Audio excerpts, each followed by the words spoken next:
Regalos de última hora y portazos navideños. El gobierno corre para dejar sus propios presentes bajo el árbol, blindando a funcionarios y empoderando sindicatos, mientras Kaiser por ahora sigue fuera de la lista de invitados de Kast a su gabinete.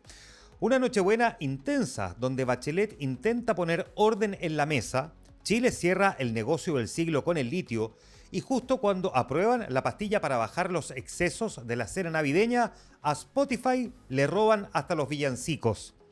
Así parte el día. Este es el shot de hoy miércoles 24 de diciembre del 2025. Bienvenidos a El Shot con Juan Manuel Astorga. El proyecto de reajuste del sector público se está convirtiendo en una inesperada fuente de conflicto interno para el oficialismo. Esta iniciativa, que incluye una norma para limitar los despidos de funcionarios a contrata, ya estaba generando molestia en la derecha porque lo ven como un amarre de empleados públicos a los que el futuro gobierno no podría remover. Pero ahora también está provocando malestar en las bancadas de gobierno, porque el acuerdo no fue socializado previamente con los parlamentarios, quienes se enteraron, dijeron, por la prensa. La tensión radica en que algunos legisladores oficialistas temen que la medida termine blindando no solo a técnicos, sino que también a operadores políticos, dificultando la defensa pública de este proyecto. A modo de ejemplo de la molestia de la izquierda, el diputado Jaime Araya, independiente pro PPD, publicó en sus redes sociales que no podemos apoyar una ley de defensa del pituto, nunca se había hecho y no hay que hacerlo ahora. Ya el lunes, la senadora y presidenta del Partido Socialista, Paulina Bodanovich, había dicho que ni los parlamentarios de su bancada ni los del PPD estaban informados de esta supuesta norma ni de los términos del protocolo de acuerdo. Entonces, la verdad es que cuesta entender cuál es el sentido, dijo. Y ante las críticas, el ministro de Economía o de Hacienda, ya Nicolás Grau, salió a defender la medida. Dijo que la norma en ningún caso busca entorpecer la instalación de la futura administración de José Antonio Kast. Según Grau, el objetivo en realidad es evitar arbitrariedades, aclarando que los cargos de exclusiva confianza deberán renunciar tal como ocurre hoy, mientras se protege la carrera funcionaria de quienes llevan años en el Estado. Sin embargo, la UDI abrió un nuevo flanco de ataque, porque no cree. Más allá de la amenaza de ir al Tribunal Constitucional, la directiva gremialista acusó al Ejecutivo de intentar aumentar los privilegios de los dirigentes sindicales. El foco de la crítica apunta a un artículo que asegura un mínimo de horas para el trabajo gremial sin establecer un tope máximo, lo que en la oposición es calificado como una vergüenza que podría facilitar abusos y ausentismo laboral financiado con recursos públicos. Una negociación salarial que terminó convertida en una batalla política sobre los límites del poder antes del cambio de mando. Bueno, y en la recta final de su mandato, el Ejecutivo decidió poner también fecha a una de las reformas más emblemáticas y postergadas del programa del presidente Boric. Se trata del proyecto de negociación colectiva multinivel, conocido como negociación ramal, que busca empoderar a los sindicatos permitiéndoles acordar pisos mínimos de sueldos por sector económico y no solo por empresa. El proyecto contempla mayores facilidades para que los trabajadores conformen sindicatos, mecanismos de protección frente a prácticas antisindicales y la posibilidad de negociaciones colectivas más flexibles que puedan adaptarse a las realidades de sectores como servicios, comercio y nuevas formas de trabajo. Según trascendió, la iniciativa sería ingresada al Congreso el próximo 5 de enero. El objetivo es cumplir con la promesa de equilibrar la cancha entre trabajadores y empleadores antes de entregar el poder. Eso han dicho. La propuesta ha sido trabajada en conjunto con la CUT, que ve en esto un cambio estructural muy necesario. Sin embargo, la medida genera fuerte resistencia en el mundo empresarial y también las pymes, que advierten que igualar condiciones salariales entre grandes cadenas y pequeños negocios podría ser inviable económicamente. El debate que abre este proyecto no es solo laboral, sino que político. Fortalecer a los sindicatos en el cierre del gobierno de Boric tensiona el cambio de mando y deja instalada una discusión que el próximo Ejecutivo deberá enfrentar desde el primer día. La señal es política. El gobierno acelera su agenda sindical justo cuando el poder está a punto de cambiar de manos. El oficialismo empieza a reorganizar sus filas tras la derrota electoral. En una señal que intentó dar una unidad estratégica, las directivas del Frente Amplio y el Partido Comunista tuvieron una reunión reservada calificada como provechosa, donde el mensaje central fue claro: ante el nuevo escenario político existe la necesidad de mantenerse vigilantes. Esa reunión marcó el primer paso de una hoja de ruta que ya tiene fecha clave: un cónclave oficialista confirmado para fines de enero. La idea es reunir a todos los partidos de la alianza, desde la Democracia Cristiana al Partido Comunista, para realizar un diagnóstico común y definir el tono de la futura oposición. Ahora, habrá que decir que ayer, en todo caso, se conoció el duro informe del Partido Comunista, donde se culpa derechamente a Gabriel Boric y al comando de Janet Jara por la derrota presidencial. Las conclusiones del último pleno del partido, desarrollado el pasado fin de semana y que se filtraron en las últimas horas, incorporan críticas muy potentes contra la estrategia de campaña, contra quien fuera el jefe de ese comando, Darío Quiroga, y también el rol de la moneda. Y en paralelo, la ex candidata presidencial Janet Jara reapareció públicamente en un evento de la fundación de Michelle Bachelet.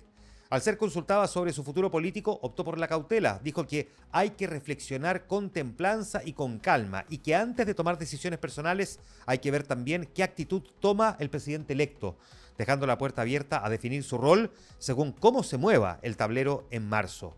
En el fondo, una izquierda que intenta sacudirse el golpe de las urnas buscando cerrar filas rápidamente, mientras sus liderazgos, como el de Janet Jara, miden los tiempos a la espera de las primeras señales concretas del próximo gobierno. Y mientras tanto, Michelle Bachelet reapareció para poner orden en la casa, en medio de las recriminaciones cruzadas que sacuden al oficialismo tras la dura derrota presidencial. La exmandataria golpeó la mesa durante un encuentro en su fundación. Su mensaje al sector fue directo. Es momento de detener las peleas internas y los cobros de cuenta entre partidos para cuidar la unidad de la coalición de cara al futuro. No sirve estar peleando, advirtió a las dirigencias que estaban presentes. Pero su intervención no se quedó solo en la política doméstica. Bachelet abordó también los rumores sobre su carrera internacional, confirmando que su postulación a la Secretaría General de las Naciones Unidas sigue en pie. Con un tono decidido, aseguró que es una oportunidad histórica y lanzó una frase para ver si es recogida en el futuro gobierno, que aún no compromete apoyo. Dijo que el mundo ya está preparado para que por primera vez una mujer lidere las Naciones Unidas y aporte un liderazgo diferente. Bachelet intenta posicionarse entonces como una voz de moderación y experiencia tanto en Chile como en la escena internacional, apelando a la unidad política y al liderazgo femenino en un contexto global. Bueno, hay que decir también que la conformación del futuro gobierno de José Antonio Kast está enfrentando su primer cortocircuito con el mundo nacional libertario. La directiva del partido de Johannes Kaiser llegó hasta la Moneda Chica para reunirse con el equipo del presidente electo, pero el encuentro dejó más dudas que certezas sobre la participación del ex candidato y actual diputado en el futuro gabinete. Aunque Kaiser ha evitado descartarse públicamente, la presión interna sube. Desde su entorno, Hans Marowski, él es el vicepresidente del partido, bajó las expectativas con un argumento reglamentario. Dijo que hay una definición de la oficina del presidente electo de no tener ministros que sean parientes de parlamentarios. Dado que Vanessa Kaiser es senadora electa, la puerta para Johannes estaría cerrada. Probablemente no pueda integrar el gabinete, fue lo que dijo esta autoridad del partido de Kaiser. Pero el tema de fondo es más bien político. Los libertarios ven con recelo compartir gobierno con partidos de centro-derecha como Evópoli o incluso amarillos y temen que la figura de Kaiser termine quemada si asume costos políticos prematuros. Su círculo más cercano, incluido su hermano Axel, ya advirtió públicamente que si quiere ser candidato a futuro debe tener cuidado de no quemarse como ministro. Una excusa administrativa perfecta entonces para un divorcio por conveniencia. Kast evita sumar un liderazgo impredecible a su mesa chica y los libertarios protegen a su carta presidencial de los costos diarios de tener que gobernar. En otros temas, el tercer trimestre del 2025 dejó un mapa económico de contrastes. Según el Banco Central, 11 de las 16 regiones del país registraron crecimiento, impulsando el alza del Producto Interno Bruto en 1,6% a nivel nacional. El motor del periodo fue Atacama. Lideró la expansión con un potente 11,5% gracias al auge de la minería del cobre, oro y plata. Aysén también destacó con un 8,2%, impulsado por la industria salmonera. Ahora, en la otra vereda, Tarapacá protagonizó la mayor caída con un desplome del 8%, golpeada duramente por el mal desempeño de su propia producción de cobre. La zona centro-sur también frenó la actividad. El Biobío se contrajo un 4,2% afectada por la menor generación eléctrica y la crisis industrial, mientras que O'Higgins y el Maule retrocedieron un 3,3% cada una. El consumo de los hogares, sin embargo, mostró una cara más amable, creciendo en 15 regiones gracias al mayor gasto en servicios y turismo. Una radiografía que expone la extrema cobredependencia de nuestra economía. Cuando el metal rojo brilla, el norte celebra. Cuando falla, regiones enteras entran en recesión, agudizando la brecha con un sur industrial que sigue estancado. Bueno, y la actualidad del país se resume adicionalmente con estos otros 3 titulares. Euforia en la moneda tras la luz verde de Contraloría. El Ejecutivo calificó la alianza entre Codelco y Sokimich para explotar el salar de Atacama hasta el 2060 como probablemente el principal negocio en la historia de Chile. Las autoridades aseguran que los ingresos van a permitir financiar 3 años completos del Ministerio de Vivienda, dejando una herencia millonaria al próximo gobierno. Un hito que nace, sin embargo, bajo críticas transversales, mientras la derecha cuestiona la opacidad y falta de transparencia del proceso de acuerdo. Desde la izquierda acusan una traición por ceder la explotación estratégica del litio a manos privadas. Un contrato histórico que se firma sin consenso político. El dólar cayó por debajo de los 910 pesos por primera vez desde octubre del 2024. La baja fue impulsada por el agresivo rally del cobre que fortaleció al peso chileno, dando un respiro clave a la economía local. Y durante el Consejo de Seguridad de Naciones Unidas, ayer Chile rechazó cualquier intervención militar en Venezuela, pero remarcó que no reconoce a Nicolás Maduro como presidente de ese país. Un delicado equilibrio diplomático intenta sostener una tercera vía que condena al dictador sin validar la fuerza, apostando por una salida política que por ahora parece más bien un callejón sin salida. Internacional. América Latina vive horas agitadas en 2 de sus principales potencias. En Colombia, Gustavo Petro jugó una carta radical al decretar emergencia económica, una medida constitucional que le permite dictar decretos con fuerza de ley sin pasar por el Congreso.